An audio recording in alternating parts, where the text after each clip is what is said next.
Well, I'm back! Much later than I promised, so let's get to it. I'm a little late to talk about it, but here it is! The Sonic racing game we've all been waiting for! Sonic Roboblast 2's Kart mod had a significant update, and boy is it great. It's a shame they still haven't managed to get CPU opponents in the races, but with the ghosts of the programmers during the time trial, that kind of works. The track design is way more elaborate now, with more scenery, and the slopes introduced in Sonic Roboblast bringing more of a dimension to the proceedings. Last time I grumbled a bit about there's too much Mario Kart in my Sonic racing, and not enough Sega fan service, and boy did they fix that up. Sure, there's still a bunch of Mario stuff, but so much Sega fan services. Kazuma Kiryu, Ulala, and several others as bonus characters, tracks based on virtual racing, Daytona, this wonderful Knights-inspired Dream Garden track. It makes me want to forgive them for putting Mario stuff here and there, like these pointless toads in this level.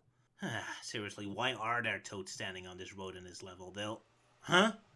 I can run them over and they explode? This game is the greatest... Oh, Team Sonic Racing, right. I guess I should talk about this one.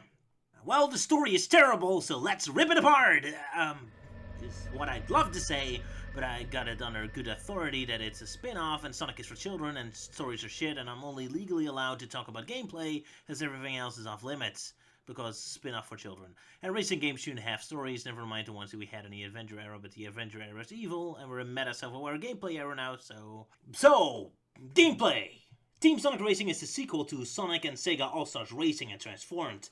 And don't tell me that it isn't. Freaking half the racetracks and characters are directly copied from the original for freaking sake, so shut up. The only reason why I'd possibly agree it isn't a sequel is that it's almost a remake. Not to mention the game puts no effort in teaching you how to do air tricks or how important drifting is, so it clearly expects you to already know what that stuff is from the original games. So I don't care that whoever said it isn't a sequel, let's just throw the Sega characters in the garbage, get out of jail free card, whatever. Anyway, those two games are fantastic, and I love them to death.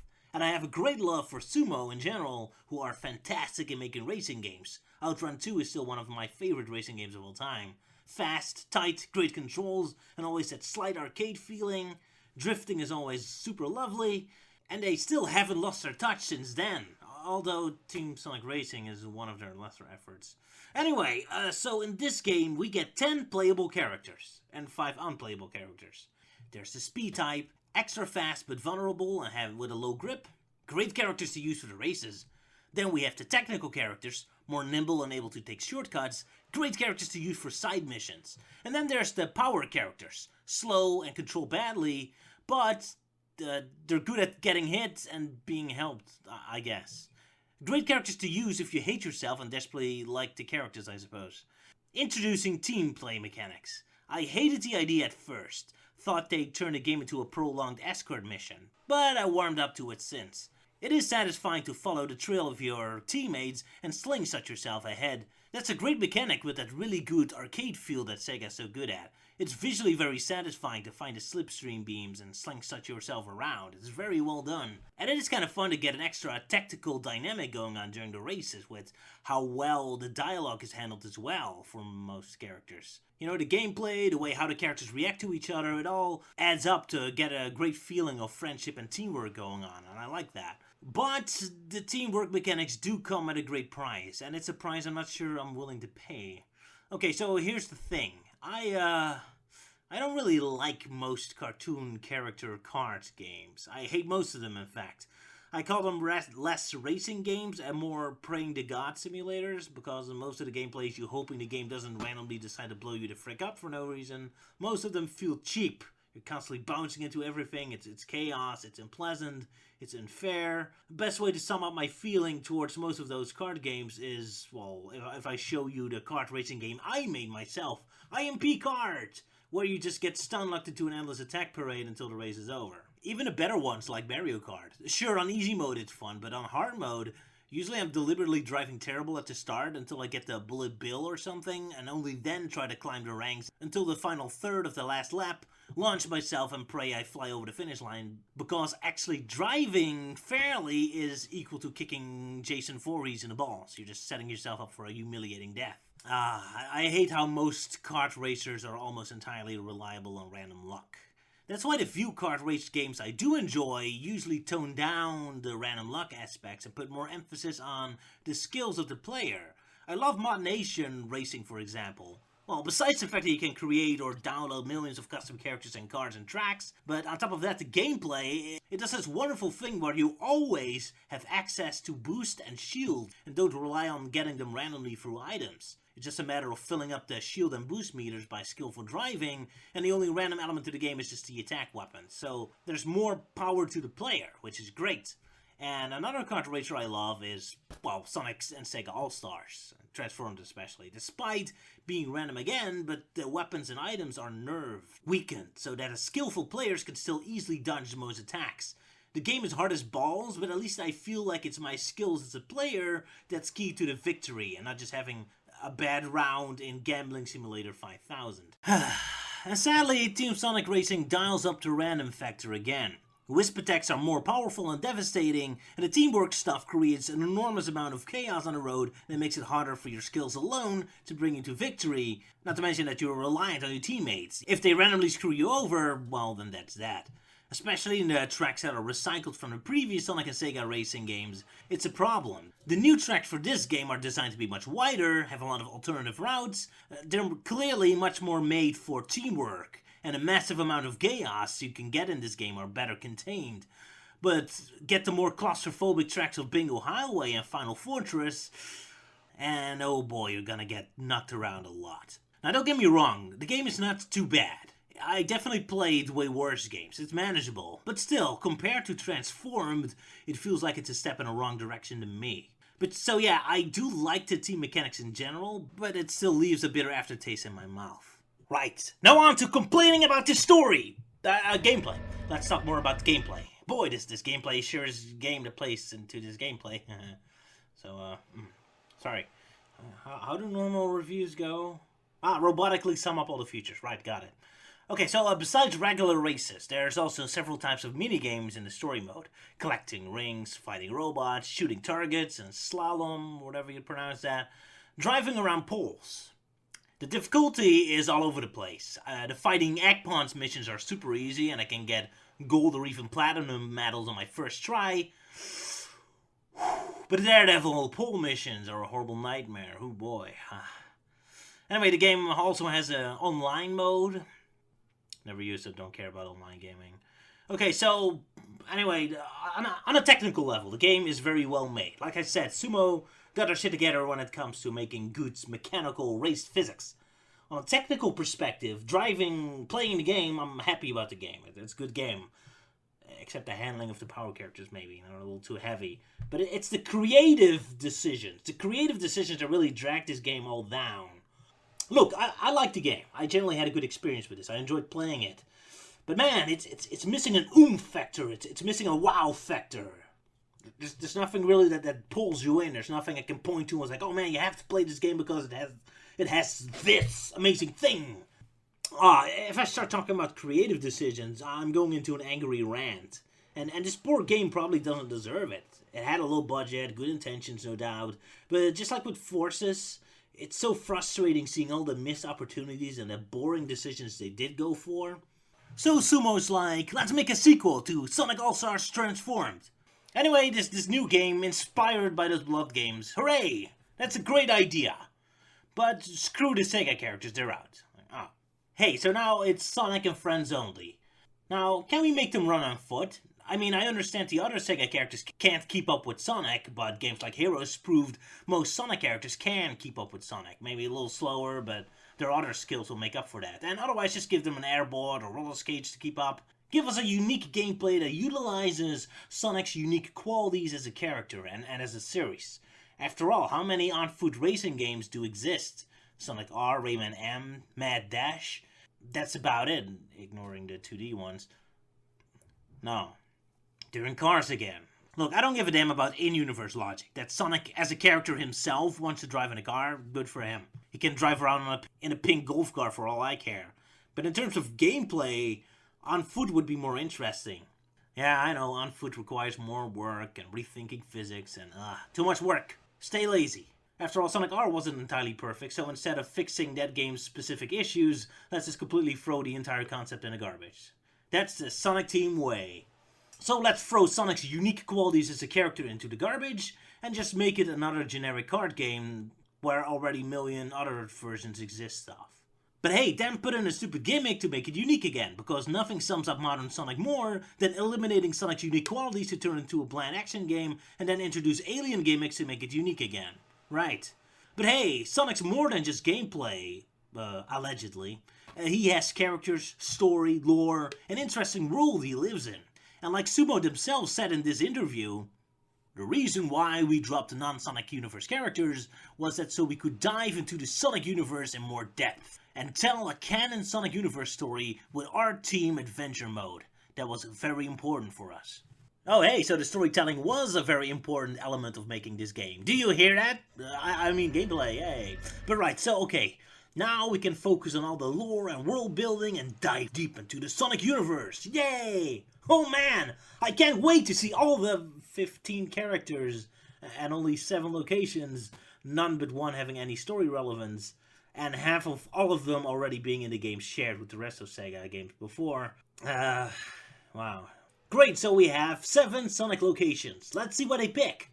Starting with retro tracks taken from the past games. According to Sumo, they're the player's favorite choices. Oh boy, Sonic fans' favorite Sonic racetracks. Can't wait to see how they manage to work Sonic Drift Racing, Sonic R, and Sonic Riders tracks into the game. There is none of that. Only Sonic and Sega All-Stars Racing tracks. Oh. After all, those old games aren't sequels or connected to Team Sonic Racing, so they don't belong there. While Sonic and Sega All-Stars also isn't supposed to be a sequel, except that they aren't, whenever it's convenient or not.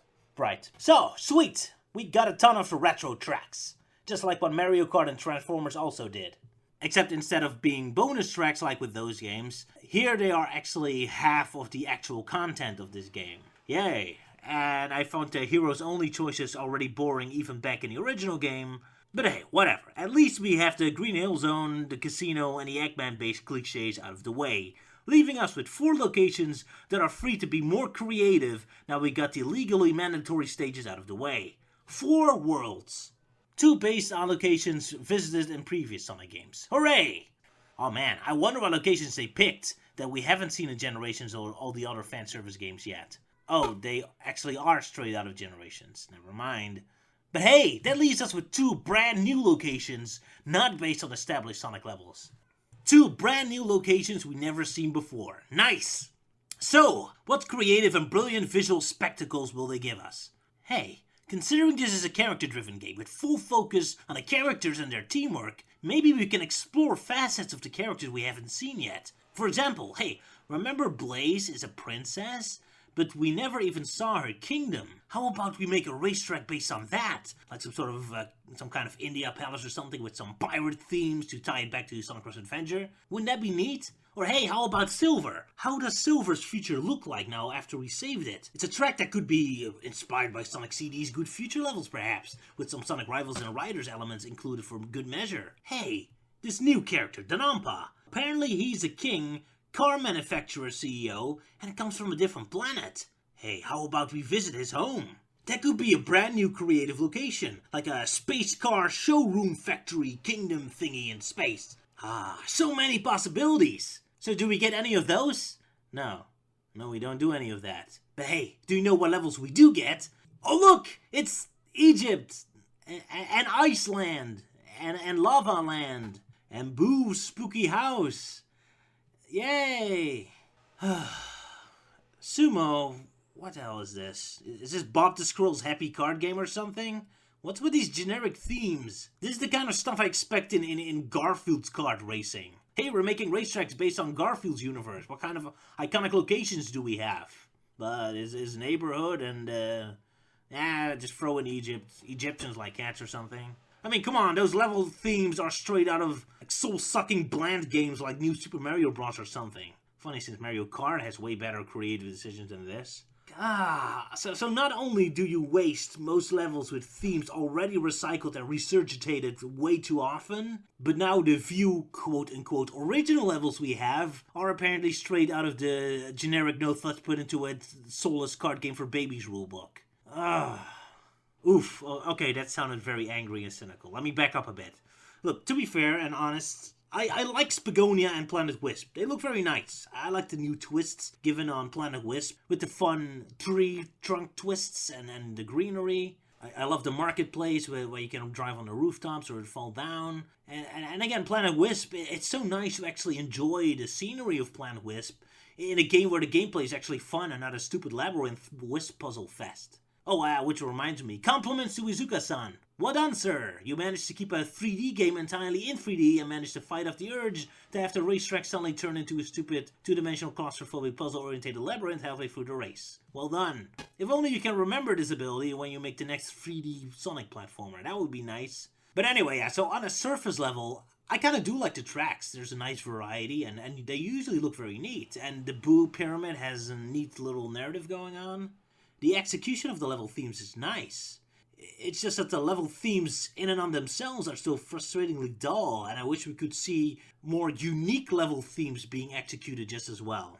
And, come on, we had a decade. Let me repeat that. A decade. Let me repeat that. A decade of non-stop brainless fan service games. You'd think that after a freaking decade, at least we'd get some more unique and obscure references already. We already had Green Hill Zone and shit out of the way in Generations. How about something more off the beaten path? A Sega Game Gear level, a Sonic Advance level, a Sonic Shuffle level, I don't know, something weird. I wouldn't mind this endless, brainless fan service all the time if we'd at least get some more unique and strange decisions. Just one. Enormous credit to Sonic Mania for at least doing a little bit for the Game Gear and weird games like the Robotics Mean Bean Machine. But usually it's just the generic stuff. But everything is just so Seaside Hill again and stuff. Hey, wait, what's that? Oh, wait, so there is a Sonic Advance level in here. Oh, alright. Ice Mountain, right. So, where's the trees? That purple rock thing. The Ice Mountain music. I hear Sonic Unleashed music. I thought Sonic Unleashed already had a whole world to itself. Can Sonic Advance get one freaking track? Also, hey, so there's a volcano in Ice Mountain, right? The racetrack. Hey, remember the Ice Mountain level from Sonic Advance having those underwater geysers? Whatever you pronounce it. So hey, what a marvelous opportunity to utilize the same level hazard from that level to your own racetrack. And add like those water geysers powered by that volcano for parts of the level that get shot up into the air or something. Makes sense, right? But no, there's no reference to the original level at all. Oh. Wait, let me guess. This was never meant to be based on Ice Mountain, right? It's just such a generic name that it's just a coincidence they both have the same name. Just like Mystic Jungle and Metropolis from Forces, right? Gotta love how games based entirely on constantly brainlessly making you remember stuff from the past completely fail at remembering the past themselves. But whatever, who cares about those weird, obscure games nobody ever played? Here's Seaside Hill again! Yay! One idea that I do like is Frozen Junkyard, because hey, a junkyard, that's a new theme, not explored with Sonic before, besides a little bit in Mania's Flying Battery. But then you actually play the level, and instead of a junkyard that's frozen, instead we get generic Iceland. Where's the freaking junkyard of this junkyard? Oh, there's a bunch of crates in this generic ice cave. Okay then. Wow. I mean, the set piece with the robot shooting lasers is cool, but the whole level needed stuff like this. It's a shame, but sometimes there's great ideas. So there's this boundary break video online where a guy called Shazay, or whatever the pronunciation, sorry, takes the camera out of its boundaries and explores this haunted castle level. And then you can see the clock tower being ripped apart by this ghostly energy that looks very spooky and very neat. Too bad that during the level never looks that impressive and instead just looks like magic space roller coaster in the sky with random flying objects flying around it. Lame. Puh. Oh well. Hey look! Sonic Robo Blast 2 Kart! Hey, there's a level based on Chow races. Hey, it's Zeppelin from Sonic 1 Game Gear. Twinkle Park Zone makes so much sense it already had a racing segment. A 3D remake of a Sonic Drift racing track. Oh look, Sonic R recreated in a Doom engine. Isn't that neat? Anyway, oh look! Dr. Eggman has a party boat with his robot dancing. How cute, how creative, how unique. Look, Sumo, creative decisions. Going off the beaten path. Not do the most generic, boring, predictable, dull, overused same decisions over and over and over and over again. Isn't that amazing? Oh, and also, Sumo, if you're gonna recycle half your tracks from the game that's totally not a sequel to, Sonic and Sega All-Stars, could you, not base the very few original levels you have not also on tracks from that game as well? Because, oh look, a volcano and an ice level again, just like with Billy Hatcher. Oh look, slime sewers, just like House of Dead levels. Look, just make a straight remake of All Stars Racing already. Also, that remind me, remember when Team Sonic Racing teased us with the Sonic R logo being in their logo as well? Huh, that sure meant something. It wasn't just more brain-dead fan service that meant absolutely nothing. Hey Sega, next time you make a Sonic Racing game, just call it Mighty and Ray Advanced Colors Adventure Chronicles Part 2 Revenge of the Babylon Rogue starring the Mario Brothers. And then have literally none of those things appear in the actual game, because who cares, right? It's just fan service. Especially frustrating since in interviews, Sumo actually called the retro stages like fans' favorite picks, as if we'd pick none of the Sonic Riders and none of the Sonic Drift Racing or Sonic R tracks. And I think Sonic R tracks would really work very well with the gameplay of this game, because the tracks are very wide and open, which fits very well with Team Sonic Racing, at least way better than the claustrophobic racetracks from Sonic and All-Stars, the original. But oh well. Oh boy, I got angry again, did I? I don't want to be angry at this game. It's a fine game. It's just so easy to get angry at it. It's, okay, more positive.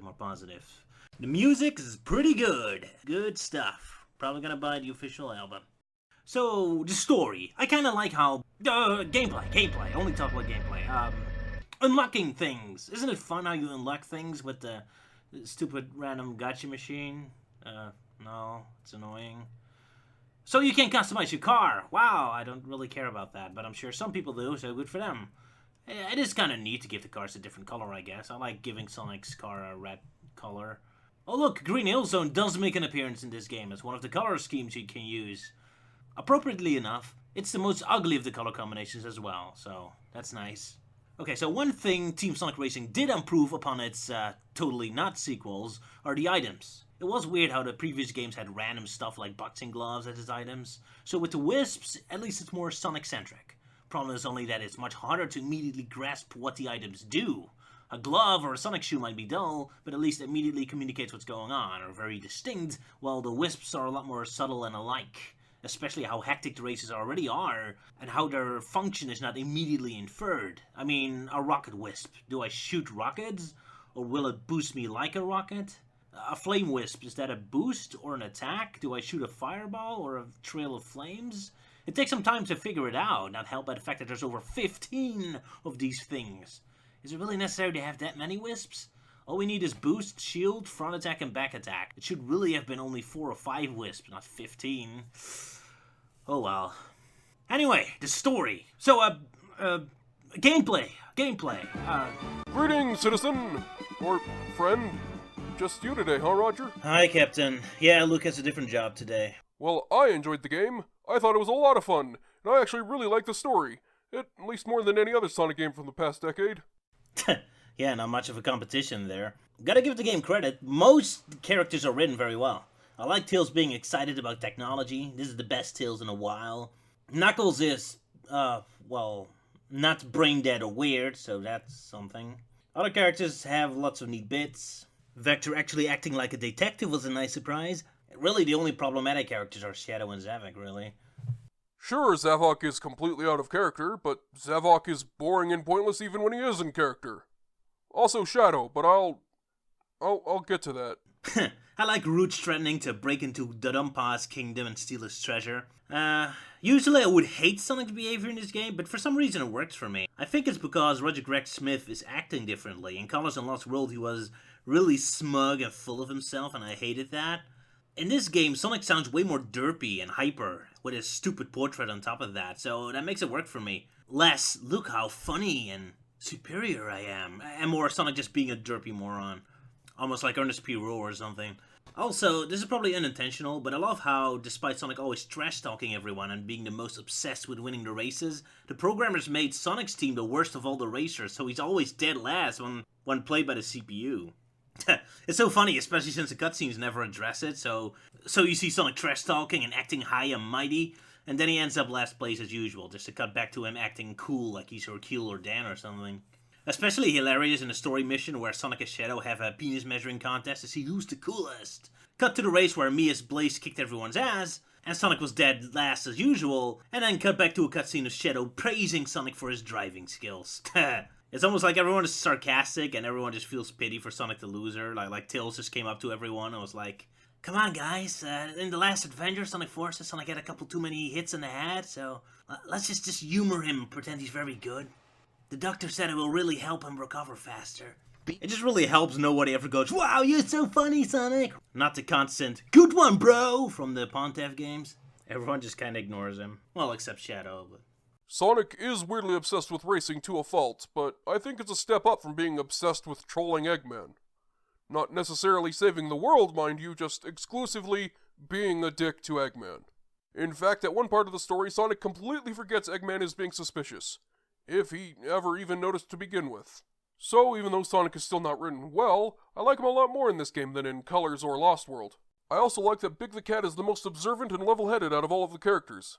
At least he's not acting like a parody of himself, which at this point is quite shocking, considering Big the Cat is a meme, and we know how Sega treats memes based off of their characters. Yeah, I just wish Big talked faster. He talks so slow, and yet they keep giving him huge chunks of dialogue. Oof. And another thing I really hate about this story is, Court is now in session. You have been accused of taking the story of a low-budget racing spin-off game way too seriously. The punishment is eternal damnation. How do you plead? Hey look, how's the new job? Alright, this is my new part-time job. Pretty cool, eh? The court has deemed you guilty! Eternal damnation! Well, now we're doomed for eternal damnation for talking about story in this game anyway. I guess we can finally let loose. So, while I do like most of the characters, how they are written, you get a very good feeling of them being companions during the team play, even if the story doesn't always really set up why everyone is a team. Like, Vector, Silver, and Blaze are really random. Silver just decides out of the blue that Blaze should be babysitting him for some reason. But anyway, their dialogue is pretty good, well written. So while the game resembles Sonic Free Riders a lot in style, thank goodness the characters are a lot more likable and not so punchable as they were in that game. Although that's sad. The actual story is, well, basically this. You might not survive at all. There's something about this Tanuki I just don't trust. Sounds suspiciously Eggman-esque. Yeah, and I already don't trust him. Tanuki are notorious tricksters. Death, murder, kill, death. Next race, more death, kill, murder. I don't trust him. Hey guys, trust. Don't trust. I don't think we can trust. Trust. Don't trust. Don't trust him. Trust. Trust. Next race. All right, let's go. It's so fun reading reviews and everyone is constantly praising this game for being so self-aware and being way better than Sonic Riders, were dumb as a rock and fell for Eggman's scheme with a bunch of dumbasses. Look, I have a question. People in the audience, who do you think is smarter? Someone who doesn't see a wall, walks into the wall, and then continues to have an adventure? Or someone who sees a wall, lectures us that we should not be walking into a wall, then walks into the wall anyway, then doesn't go on an adventure, and instead lectures us about the wall again, walks into that wall again, has another lecture about that wall again, walks into the wall again, lectures us about the wall again, and then walks into the wall again. Self-awareness! Yay! Look, self-awareness only has value when you act upon it. If it's just a lazy get-out-of-good-writing jail card, then you get boring idiocy like this. This kind of reminds me of Duke Nukem Forever mocking Half-Life for having annoying puzzles, right before giving you an annoying puzzle itself. Or the Sonic Twitter mocking the older games for being broken right before advertising the brand new broken games. Self-awareness while being too lazy to act upon it, this feels like smug and vain. If I have to sit through stupidity, just give me upbeat, reckless stupidity, at least that's way more fun. And that's why, boys and girls, I hate self-awareness. Fuck self-awareness. Send it to the deepest pits of hell. Actually don't, because that's where we are right now.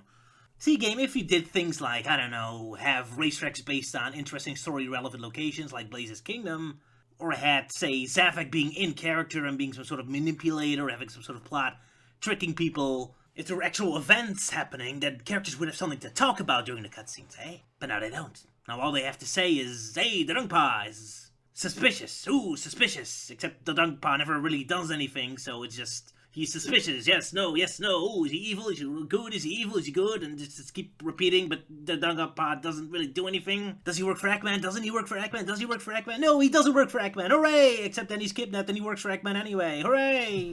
What's the point of anything? It's just a silly story for a racing game. And why are you upset about hearing me rant about a story on a YouTube channel dedicated to ranting about stories? And stop making me self-aware during a rant about how much I hate self-awareness. Fuck. It's just so much nothing. Okay. To be fair, I guess I have to be fair. No budget, I get it, there's no budget. But here's the thing, you had those zany cartoons made by Tyson Hesse, right? Why not just make a bunch of these and use them as an intro and ending for the teams? Like those old fighting games used to have, like Tekken. Okay, I know why you didn't do that, because the game is built around dialogue and personality of the characters. Alright. Fine, I'll accept it for this game, I guess. Even though freaking every single Sonic game the past decade had exactly this problem. All I'm saying is for the next Sonic game, please, for God's sake, have enough budget so we can get cutscenes where things actually happen in it again. I'm so sick of these cutscenes of characters in the void endlessly exchanging self-awareness dialogue. I feel like every single member of Team Blaze was written well, especially Blaze. I like that Blaze's acrophobia was not only referenced, but utilized, at least in-game. And speaking of Blaze, some of the characters got new voice actors in this game, and I absolutely love Blaze's new voice actress. I think she really hit it out of the park. Silver's new voice is growing on me as well. Knuckles' new voice actor sounds like he's trying too hard to be Travis Willingham and Dan Green at the same time. Zavok's new voice actor is I didn't even notice because who cares? No disrespect to Patrick Seitz. And Kyle Hebert is back as Big the Cat for the first time since Sonic Colors. And I think he'd be a lot better if he just talked a little faster. And even though his voice actor hasn't changed, Shadow... Sonic, I'm the ultimate life form. I could never lose to you. Challenge accepted. Although there is no challenge. Shut up! Shut the fuck up! Literally every time he spoke, I just wanted to stab him. It's pretty bad that Kirk Thornton has yet to improve, but how can he when his character is just Al the Edge, the Hedgehog, the character? Remember when Shadow was more than just a superiority complex with legs? It's been almost an entire decade since those days. Shadow has just evolved into a meme version of himself, and it infuriates me, because I used to be able to take him seriously. He used to be one of my favorite characters. Remember when he let go of his past and decided to reshape his destiny? Well, Sega sure doesn't. Shadow is a meme, and people like memes. The meme says he's an arrogant asshole, therefore he's an arrogant asshole. The meme says he thinks he's better than everyone else, therefore he thinks he's better than everyone else. The meme says he's a loner, therefore he doesn't like working with others. The meme says he's obsessed with Maria, therefore Maria. I really doubt Maria or any Sonic Adventure 2 elements will ever return. Feels like they've been stuck in Schrödinger's cat limbo for a while now. Yes, Shadow used to brag about being the ultimate life form, but he did it to intimidate enemies, not because he was particularly proud of the title. To him, being the ultimate life form meant he had the power to protect and save others. Now, he'll even refer to himself, in third person, as the ultimate life form, just to rub it in everyone else's faces that he's better than you, at everything, because he's the ultimate life form. And this isn't exactly anything new. Shadow's been like this for the past 9 years. Literally everything about him is just a cheap parody of what he was before. I would have hoped that he would have improved over the years, but he's actually gotten worse. Well, now that I've gotten that out of my system, I really enjoyed the game. Other than Zavok and Shadow. I think at this point we should just assume Shadow has brain damage and his amnesia keeps resetting his brain over and over. That or he died and got replaced by Sonic Boom Shadow. Knuckles, Shadow, and Zavok. Those characters are so fascinating to me. For one reason or another, they keep being pushed into the spotlight. Knuckles because he's allegedly a main character, Shadow because he's popular with the fans, and Zavok because Sonic Team likes him, I guess. But despite them constantly being in the spotlight, especially Shadow being the main component of the comic, the cartoon, the intro, even having his own balloon exclusive with Sonic, Zavok constantly being the new badass main villain, despite being so prominent in the marketing, the writers and game designers just have no idea what to do with any of them. Knuckles is lucky he has Sonic Mania, and I suppose Sonic Boom, even though he's a completely different character there. But with modern Sonic, those three characters are completely stuck in some sort of personality limbo. I know nobody cares about Zavok, but he could have been interesting if they played up any of the many potentially interesting characteristics he has, but they're all wasted. And Shadow, I don't want to spend more time speculating or discussing, so all I say is, are there still people who ever loved this character that still do? I think he lost all value as the character, and he's entirely written at the service of the people who hate Shadow. And even from that angle, I think they fail, because he's not zany or extreme enough to work as a parody either. He's just boring. And Knuckles, well, he's okay in this game, I guess. Can't wait to see what personality transplant he gets in the next game, and if he's ever allowed to be playable in the main Sonic game again. It's weird how Vector the Crocodile's the only character who's also duty-driven, also requires context in order to work just like those other three, and he's the only one that actually gets it. Him being a detective is always remembered and utilized, surprisingly enough. So out of the 4 context-driven characters, funny how the one never in the spotlight is the one that gets the most respect.